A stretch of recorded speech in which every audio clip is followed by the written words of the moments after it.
Nossa gravação. Muito obrigado por estar conosco, bebendo dessa fonte, engrandecendo a sua consciência, a sua cidadania, para juntos transformarmos a política no bem comum.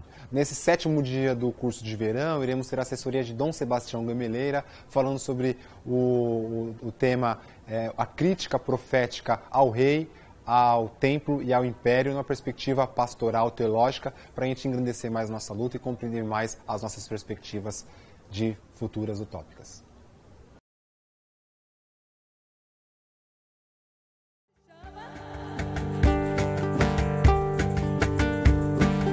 O gato aqui, como se chama essa criatura? Rubem! E aquele? Como se chama?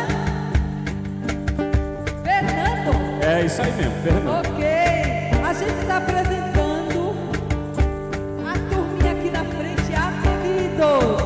Tem a gente reclamando que não sabia o nome da turma aqui. Vamos cantar pra subir louvores diante de sempre. O que o canto revela é o que o coração sente.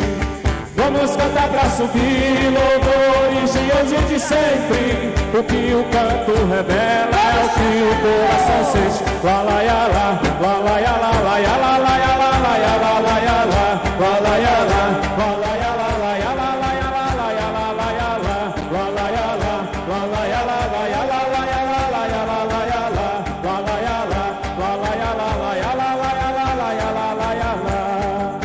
Bendita seja a canção de boca a boca cantada, levanta diante a memória da nossa gente passada. Vamos cantar pra subir louvores de hoje e de sempre. O que o canto revela é o que o coração sente. Vamos cantar pra subir louvores de hoje e de sempre. O que o canto revela é o que o coração sente. Lá lá ya lá, lá lá ya lá, lá ya lá, lá ya lá, lá ya lá, lá ya lá, lá lá ya lá, lá lá ya lá, lá ya lá, lá ya lá, lá ya lá, lá ya lá, lá lá ya lá, lá lá ya lá, lá ya lá, lá ya lá, lá ya lá, lá ya lá, lá lá ya lá, lá lá ya lá, lá ya lá, lá ya lá, lá ya lá, lá ya lá. Vamos cantar pra subir louvores diante de sempre. O que o canto revela é o que o coração sente. Vamos cantar pra subir louvores diante de sempre. O que o canto revela é o que o coração sente. Lá lá ya lá, lá lá ya lá, lá ya lá, lá ya lá, lá ya lá, lá ya lá, lá lá ya lá, lá lá ya lá, lá ya lá, lá ya lá, lá ya lá, lá ya lá, lá lá ya lá, lá lá ya lá, lá ya lá, lá ya lá, lá ya lá, lá ya lá, lá lá ya lá, lá lá ya lá, lá ya lá, lá ya lá, lá ya lá, lá lá.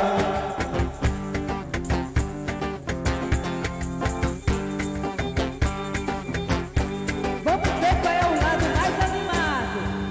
Olha só, aqui tô pegando fogo, hein?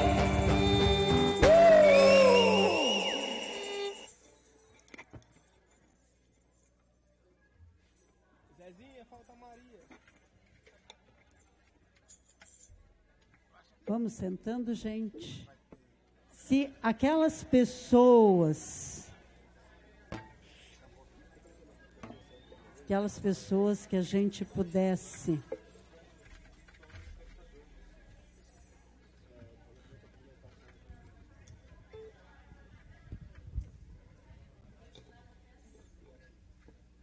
mais uma vez eu gostaria de convidar as pessoas que estão lá naquela ponta lá para vir aqui para frente. Hoje de manhã estava tão bom que quase sem microfone dava para a gente trabalhar.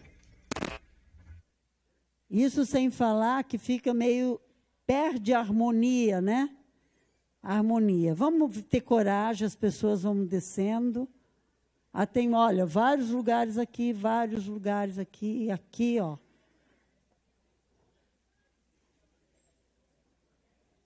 Eu sempre conto uma historinha. Que quando a gente vem para aqui assistir peça nessa sala de espetáculo, aquela a última fileirinha ali, ó, aquela última fileira, são das autoridades que é convidada. Então, isso quer dizer que esse é o melhor lugar, porque nenhuma sala de espetáculo ia pôr as autoridades para um lugar que não era o melhor, correto? Então, aquela fileira onde está o Anselmo, onde está a Lídia, onde a Márcia, é ali que eles ficam. Então, os lugares privilegiados estão aqui. Então, agora nós vamos ter mais ou menos 1 hora de assessoria, talvez com um intervalinho no meio, né, Sebastião, porque é pesado falar 1 hora seguida. E depois nós temos o filme, né? Aí nós vamos ter o filme do Dom Paulo. Acho que o diretor do filme já falou sobre o filme, né? Mas o que eu estou aqui mais junto com vocês, lembra que nós fizemos uma avaliação, que a gente dá o nome de avaliação de resultado. Uma palavra meia feia, né? E meia ruim para o trabalho de educação popular. Mas é uma avaliação, não para saber resultado, mas para saber o que a gente está fazendo quando a gente volta. E também, se a gente tem dificuldade, para a gente poder trabalhar uma dinâmica, um processo que vocês possam contribuir melhor, lá na tua comunidade, no teu movimento social, na tua pastoral. Então, essa avaliação, para quem fez o curso do ano passado, para você é importante, e para o SESEP também, porque hoje as entidades que contribuem com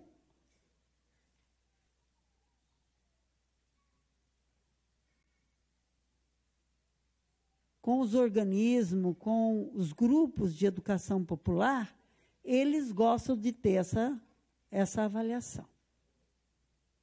Então, se alguém deixou de fazer ou não estava aqui, olha, aqui tem a avaliação nesse lado, e naquele lado também tem folha.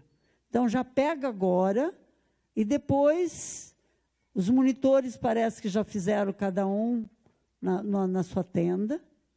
Então, mas as pessoas aqui que fizeram o curso ano passado, pode vir pegar. Aqueles que não fizeram naquele dia. Só para a gente entender, quantas... Levanta a mão aqui quem estava o ano passado no curso. Olha, uma turma boa. Então, quem não pegou, pega, faça e devolva. Tá ok? Então, vamos lá, Maria Ângela. Aí, boa tarde. Está muito desanimado. Vamos lá, boa tarde. Como combinamos, a luz voltou. Então, vamos retomar o trabalho da parte da manhã. Convido o Dom Sebastião Gameleira para vir aqui conosco, para ele continuar o trabalho. Eu quero só avisar vocês que a feirinha só vai até amanhã. Então, quem não comprou suas lembranças e queira conhecer o artesanato, é só até amanhã. Nós começamos hoje e continuaremos amanhã a sessão sobre Bíblia e Teologia. Tragam as suas Bíblias, caso Dom Sebastião queira que a gente consulte a Bíblia. Então, lembrete, quando for vir para cá amanhã, ponha a Bíblia na bolsa. Então, boa tarde para todo mundo. Eu vou fazer, no estilo de PowerPoint, uma espécie de síntese daquilo que está mais extenso no livro, certo? Com um outro comentário, mas aí que fique diante dos olhos, e muita gente já estudou nas tendas o tema, de modo que a gente está já bem mais preparada para este momento. Vamos lá?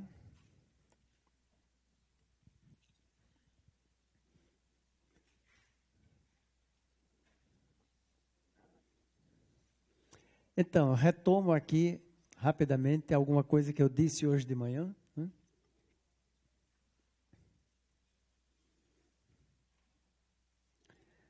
Aquela distinção em que eu insisti entre religião e fé. Né? A religião como linguagem para formular a vida na sua relação com o mistério, E a fé, o exercício do nosso compromisso em companhia das outras pessoas, em face da tarefa ingente da transformação do mundo. E aí, número 2, eu coloco mais explicitamente a reflexão sobre Deus. Deus é tido como o princípio criador e o consumador do mundo e da vida, mas sua ação não se dá no mesmo nível das causas e das coisas e das pessoas, suas criaturas. Na corrente sapiencial se percebe na Bíblia já uma intuição que hoje é a ciência, ou seja, as coisas têm uma relativa autonomia para realizar os seus processos. Mediante os processos próprios da vida, da natureza e da sociedade humana, é que Deus nos revela a sua presença misteriosa de Salvador e de Juiz. Vamos adiante? Lembrei uma palavra famosa de Santo Agostinho, que falava de 2 livros, né? O livro da natureza, o livro da criação, como sendo o livro originário. Aí Deus diz a sua primeira palavra à humanidade. E a Bíblia como sendo o segundo livro, já que a gente embaralhou as letras do primeiro, né? Então, a partir da experiência daquele povo, ele nos deu uma espécie de grade, uma ajuda para a gente interpretar o primeiro livro.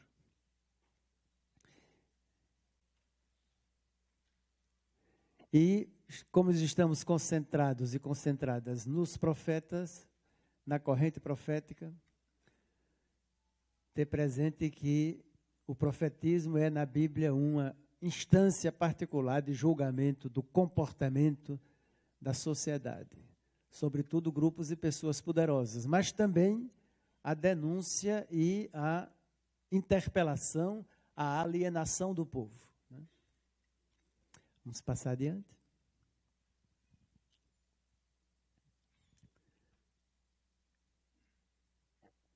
O nome do povo dos hebreus era Israel. Israel quer dizer Deus luta, Deus vence, né? Esse povo surge na história entre o século 13 e o século 11. A Bíblia faz um esquema um pouco diferente, porque faz o povo surgir de Abraão. Essa é a remota origem, né?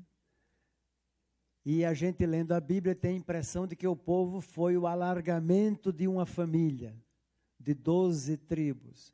Na verdade, o processo foi muito mais complexo e esse povo de Israel se formou de grupos diversos, pastores da terra de Canaã, agricultores da terra de Canaã, grupos que entravam do deserto e o grupo de Moisés que chega do Egito. Então, é desse conglomerado de grupos que surge o povo entre esses séculos 13 a 11.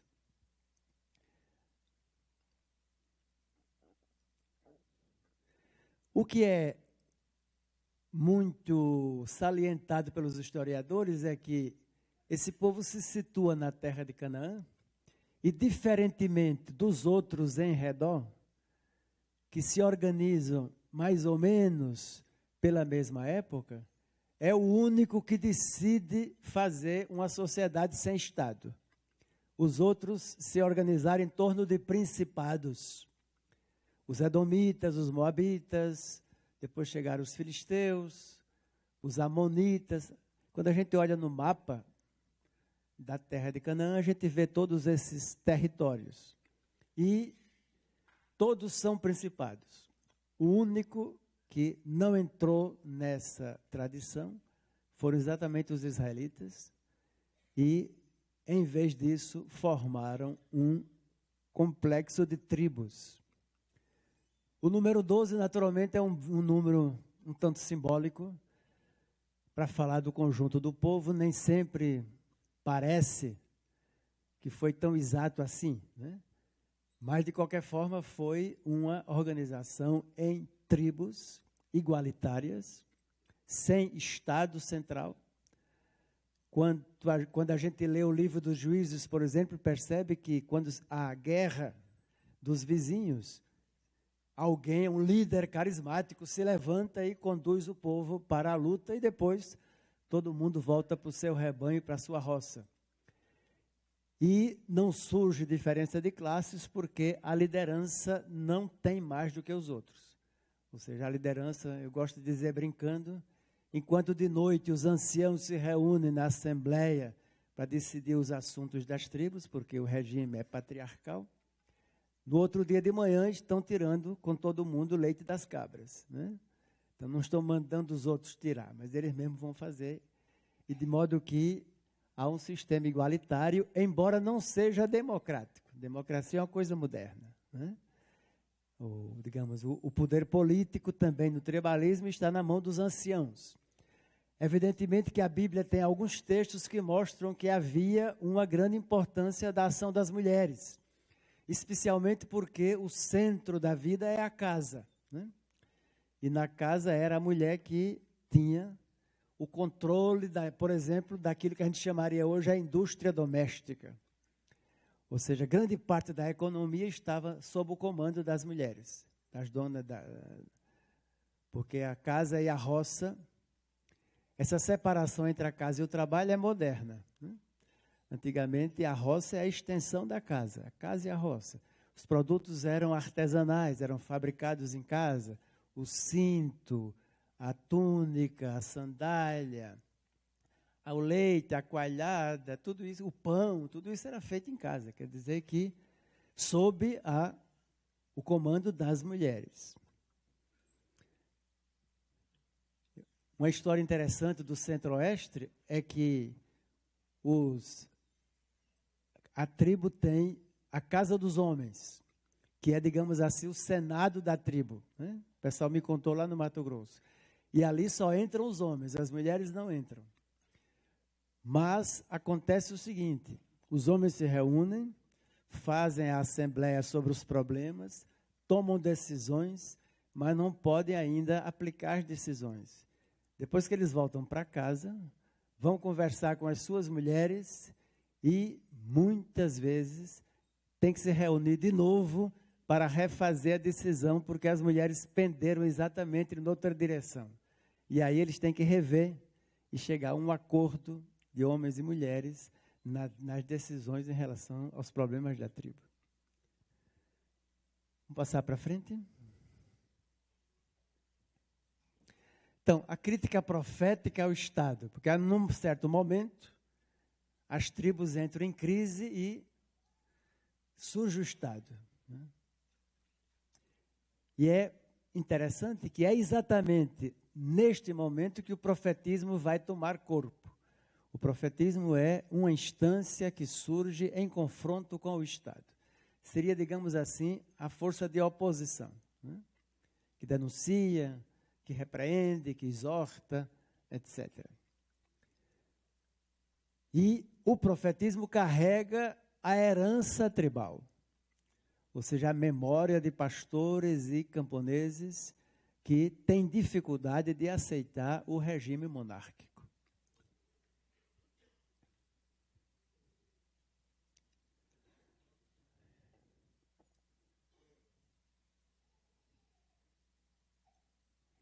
E é interessante, quando a gente lê o livro de Juízes e os livros de Samuel, sobretudo o primeiro livro, a gente percebe como o processo está começando a acontecer de mudança. Então é, por exemplo, um daqueles juízes que comandou a guerra, que de repente se apropria do botim da guerra, né? Teve um grande beato da Bíblia, um homem respeitadíssimo chamado Gedeão, que comandou a guerra, era muito importante na memória do povo, tanto assim que a Bíblia tem vários capítulos do livro de Juízes em torno da figura de Gedeão. Mas, num certo momento, de uma das guerras com os madianitas, ele se apropria do botim da guerra para a sua tribo. manda o povo colocar os anéis, os colares, etc., num grande lençol, e com isso ele fez um santuário para a sua tribo, e o santuário, naquele tempo, era o lugar onde o povo levava as ofertas, levava o tributo, os frutos da produção, uma percentagem dos frutos da produção. Isso já é um sinal de que tem grupos dentro do povo que estão começando a ter maior poder econômico. E isso vai sendo a mola para o surgimento do novo regime. Além, como vocês viram no texto, o surgimento do boi, etc., do arado puxado por animal. E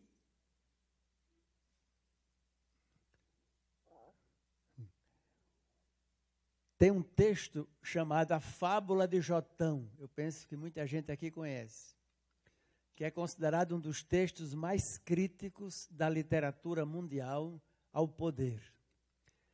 Esse texto é uma fábula contando que as árvores quiseram ter um reino e começaram a convidar a oliveira, que produz a azeitona, a vinha, que dá para fazer o vinho, a figueira, que são as 3 árvores básicas de produção agrícola daquela terra, sobretudo do meio para o sul. E nenhuma delas aceita. Não, eu estou muito bem. Imagine eu sair da produção dos meus frutos para ficar me balançando por cima das outras árvores, ou seja, na mordomia, né? Não, eu prefiro continuar a produzir o meu azeite. A outra diz, eu prefiro continuar a produzir o meu vinho, que alegra os seres humanos e os deuses, né? A do azeite é que faz o rosto ficar mais alegre, mais ungido. E o figo praticamente corresponde ao açúcar para eles, né? Eles faziam o figo em conserva porque era aquilo que era o gosto açucarado que é para nós. Então as árvores não conseguiram que aquelas árvores mais consideradas aceitassem a realeza. E aí o Jotão vai dizer que, como as árvores frutíferas não aceitaram, o espinheiro se ofereceu. Né? O espinheiro se ofereceu e disse, eu estou pronto. E aí é uma ironia fortíssima. Né? Porque primeiro o espinheiro, sim, porque se falava, você vai dar sua sombra, etc. Então quando chega, as árvores se recusam a dar essa sombra, e o espinheiro então disse que podia, mas só que o espinheiro não tem sombra. E diz assim, vocês se aproximem de mim que eu vou protegê-los. Outra ironia fortíssima, quanto mais se aproximar do espinheiro, o que é que acontece? Levar espetada. Né? E aí diz ele, o espinheiro só serve para o fogo. E o fogo era o grande símbolo da guerra. E aí, logo em seguida, os textos começam a falar de que a guerra vai assolando toda a região, nessa disputa para chegar ao poder.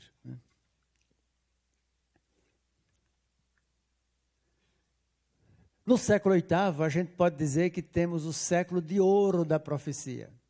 Amós, Oséias, Isaías, Miqueias, 2 no sul, 2 no norte, que são, digamos assim, as joias da corrente profética. Lembrando de Jeremias, que aparece no século seguinte. Oséias é tão radical em relação ao poder, como ele se formou em monarquia, que diz, Deus deu a vocês um rei no seu furor e o retira na sua ira. Ou seja, toda a monarquia, o profeta Oséias considera o arco da ira de Deus. Né? Quer dizer, o Estado é o arco da ira de Deus. Né?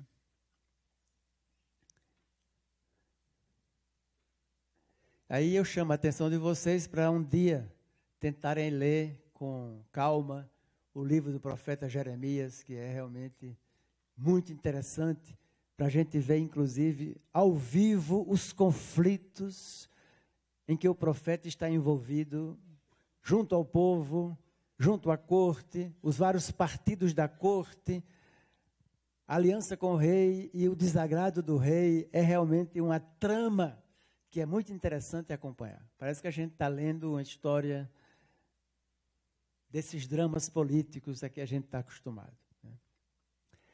E, ligada ao profetismo, vai surgindo uma corrente chamada dos pobres do Senhor, dos pobres de Deus, os pobres de Yahvé, que são exatamente aquela corrente que vai guardar, junto com os profetas, e as profetisas, não esquecer das profetisas. As profetisas, enquanto os profetas falam no gênero do oráculo, fazendo proclamações concretas, atacando determinados setores ou aspectos, e anunciando novas possibilidades, as profetisas falam no outro gênero. Elas falam no gênero da poesia. Em geral, elas são cantoras na Bíblia. Desde a irmã de Moisés, a mãe de Samuel, até chegar a Maria, né, que é, segundo o Papa Paulo VI, a cantora da libertação. Exatamente ela, o Evangelho de Lucas, faz uma espécie de síntese em Maria da figura das profetisas.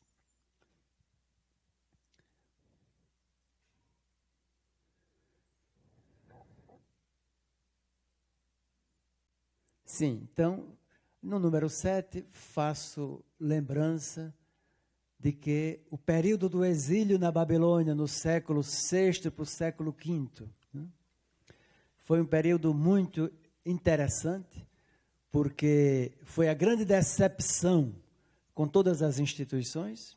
Finalmente o povo caiu sob o império da Babilônia, mas ao mesmo tempo foi a reconstrução dos olhos para avaliar a derrocada do regime, e a corrente de Isaías vai retomar a reflexão, diríamos hoje, dessa herança do passado, tentando retomar os fios que restavam ainda da herança tribal na tradição popular. Ou seja, seria a gente querer restaurar, por exemplo, a memória africana no Brasil, a memória do povo negro, a memória do povo indígena, a memória dos trabalhadores operários, a partir das histórias, né, da primeira industrialização no Brasil, sindicalismo, etc., as histórias do povo camponês. Então, a corrente de Isaías fez um pouco, tentou essa costura das memórias antigas, porque já não se acreditava mais numa reconstrução, porque o imperador tinha deixado o povo voltar. Não foi o povo todo, foi mais ou menos a classe da elite do povo. A maioria do povo ficou na terra, né? E ficou na terra praticamente governado por si mesmo, sob a supervisão da Babilônia, porque as instituições tinham caído todas. Mas essa corrente profética de Isaías, imagina a grandeza de Isaías. Ele é do século VIII a.C. No século V ainda estava viva a sua memória e estavam ainda os seus discípulos continuando a sua herança. E se tenta recolher essas tradições no povo, porque não se acredita mais que o país pode se reorganizar em torno do trono do rei. Não se acredita que possa se organizar em torno do templo e do sacerdócio. Nem se acredita que possa se organizar em torno dos escribas, os intelectuais, o pessoal da lei, simbolizado pela figura de Esdras. A corrente de Isaías pensa que o povo pode ressurgir depois do exílio a partir dos seus laços de clãs e de tribos. Por isso, a literatura pós-exílica é muito centrada em torno da figura da mulher, porque o grande símbolo é a casa. nem o templo, nem o trono, nem o palácio, mas a casa, justamente onde a presença da mulher é forte. E aí vocês vão encontrar na Bíblia, nesse período, livros, sobretudo de novelas. Não são histórias de pessoas, mas ali o nome da mulher que está na capa do livro, digamos assim, é uma personagem, né? Para simbolizar essa nova etapa de tentativa de reagrupar o povo a partir do que chamaríamos hoje a sociedade civil. Não se espera do trono, não se espera da religião, se espera que o povo reate os laços na sociedade, de maneira horizontal. Seria justamente o que nós hoje diríamos, a confiança no ressurgimento da sociedade civil. Ou seja, a reconstrução do espaço público a partir das relações horizontais do povo entre si. A questão de fundo permanece viva até hoje e persiste sendo o desafio político mais decisivo. E o desafio político é o desafio da fé. Não é outra coisa, né? Quando a gente fala da ação de Deus no mundo, a gente diz reino de Deus. Reino é uma categoria política. O reinado de Deus. Então, o desafio político mais decisivo, o poder do Estado como instância separada da sociedade, porque em mãos dos poderosos, ou o poder político nas mãos da sociedade civil. Esse desafio que estamos vivendo hoje, tremendamente aceso no Brasil, e por isso estamos irritadíssimos, porque cada vez mais o aparato estatal está querendo tomar o espaço público e não deixar mais. Não haver mais conferências, não haver mais conselhos, um parlamento subjugado, etc. Então, isso que estamos vivendo hoje, em outro horizonte, a gente encontra aí, né? Ou seja, se trata, no caso, depois daquela experiência negativa e triste do exílio na Babilônia e da desorganização do povo, de tentar que a sociedade pudesse ter na mão a sua organização sem crer no trono, sem crer no templo, mas crendo fortemente em Deus, que é o Deus que vence e dá a vitória ao povo. Em outras palavras, continuar a permitir ou conceder a cada eleição, por exemplo, que o Estado represente a sociedade como instância de decisão, sequestrando assim o espaço público ou a sociedade civil ocupe sempre mais o espaço público e se qualifique como a instância de decisão coletiva. E se hoje, dada a complexidade da vida, a gente necessita de ter uma instituição ou instituições que sejam, digamos assim, instrumentos de organização da sociedade, mas que sejam instrumentos de organização da sociedade, no limite da sua utilidade para isso, e não como um comando separado, como a gente vive. Faz-se aquilo que o povo não deseja. Então estamos assim, digamos assim, é o anti-reino de Deus, o anti-reino de Deus. Não teremos de tomar a sério experiências como a do Indaba africano. O Indaba africano é a tribo que se reúne com as suas chefias para poder discutir até de madrugada para tentar resolver os seus problemas mediante o consenso e não mediante o parlamento que por um voto pode vencer, né? Nosso sistema é perverso, porque você tem uma votação por maioria que diz um voto, o que significa um voto é que venceu. Bastou um voto para vencer, o que é um absurdo. Enquanto que o povo africano, em certas sociedades africanas, ainda hoje nos dá uma lição de cidadania.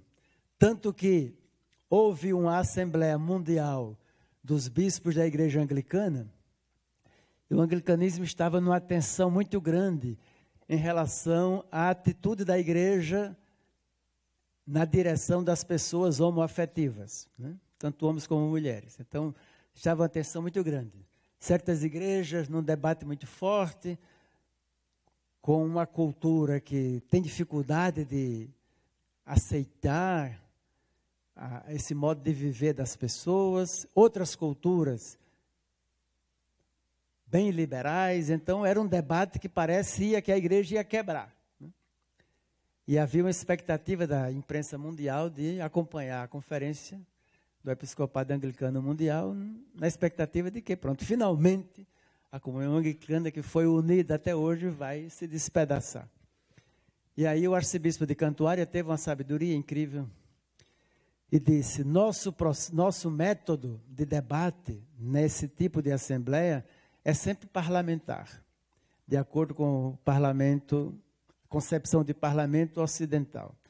Ou seja, nos reunimos, tem um projeto, tem um texto, a gente discute, depois isso vira proposições e a gente aprova por votação de maioria.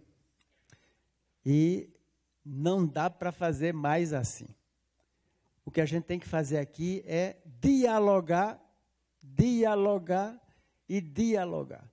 Então, todo dia nos reuníamos os bispos durante o dia todo, tinha um tema divididos em grupos de 100 bispos, mais ou menos, dos vários continentes, para dizer tudo o que quisesse e escutar tudo o que devesse dos outros. Então, liberdade total de palavra e paciência mútua para escutar as coisas mais discordantes. Isso descomprimiu completamente a tensão. E ele tinha dito: não vai sair nenhum documento final conclusivo, vai sair só um relatório da nossa conversa. O que nós precisamos é conversar, é dialogar, para tentar ir elaborando lentamente o nosso consenso. Não se trata de decidir por voto. E aí nos explicou: esse é o sistema do Indaba africano. Eu aí pensei cá comigo, é a vitória do colonizador, né? Porque foi a Inglaterra que dominou grande parte da África, e aí de repente a gente vai lá tomar um método tipicamente africano para os nossos debates no Ocidente. Foi um momento assim muito interessante, muito bonito. Então, inspirar-se em métodos que outros povos usam. O problema é que acham que esses povos são desprezíveis, né? Esse é o problema. Em tribos nossas também se faz isso, só que são quase invisíveis. Para que realmente se elabore, com a ajuda da liderança, o consenso social, né? Por onde é que passa a vontade coletiva? E não simplesmente entregar tudo ao Estado como uma instância que muitíssimas vezes está descolada da sociedade. Podemos passar. Obrigado. Agora, este texto que começa aí é o texto de amanhã, que a gente vai estudar a crítica que a Bíblia faz, mediante o profetismo particularmente, à religião, como legitimação, inclusive do Estado, né? E de outras mazelas, e a crítica da Bíblia ao imperialismo. Então, com isso, a gente conclui por hoje. E acho que foi interessante essa provocação da escuridão aqui, porque a gente praticamente não precisava mais nem que eu tivesse falado agora, né? Deus nos abençoe.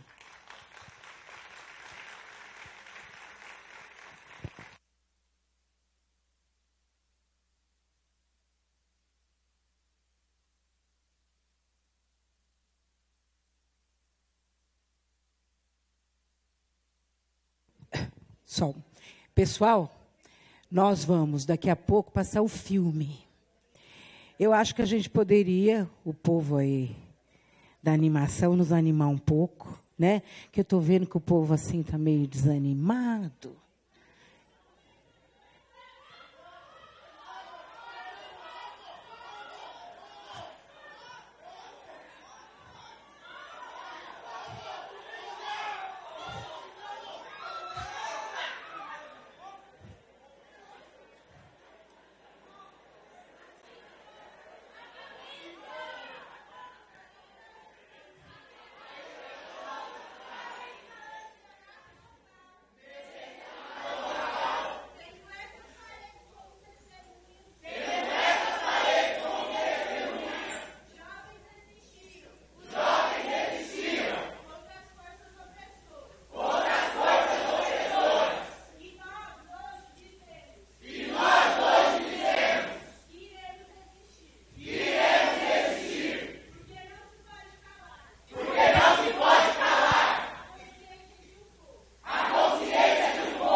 Viva os jovens, que nos surpreende.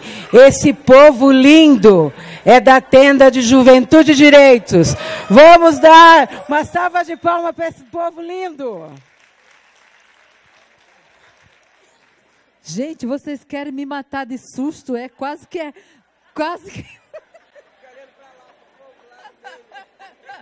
Que artistas! Ó, vamos fazer uma brincadeira? A Maria está aqui propondo aquela estica. E eu estou doidinha para fazer. Vamos ficar de pé? Enrola, enrola e estica. Vai, Anderson, levanta. Vamos que vamos. Ó, espreguiça. Manda a preguiça para fora. Joga lá de lado. Preguiça para cá, preguiça para lá. Nada, sono. Deixa para mais tarde. Vamos ficando de pé, dá uma cutucadinha em quem está ainda sentado, que está sem energia. Quem sabe não começa a se movimentar, né? Atenção, vamos lá, quem lembra aí? Obrigado você que acompanhou a nossa transmissão online ou assistiu esse nosso vídeo. Não deixe de ver os outros materiais que produzimos no nosso site, as reportagens, ver as fotografias da vivência do curso de verão. Esperamos que você esteja aqui também conosco em 2019, vivendo o afeto que o curso de verão também nos traz, essa dimensão importante para a nossa vida. Amanhã continuaremos a transmissão no mesmo horário, às 8 horas, com a Mística. Depois, a assessoria que vai continuar com Dom Sebastião Gameleira, falando aí da crítica profética ao rei, ao templo e ao império. Nosso muito obrigado.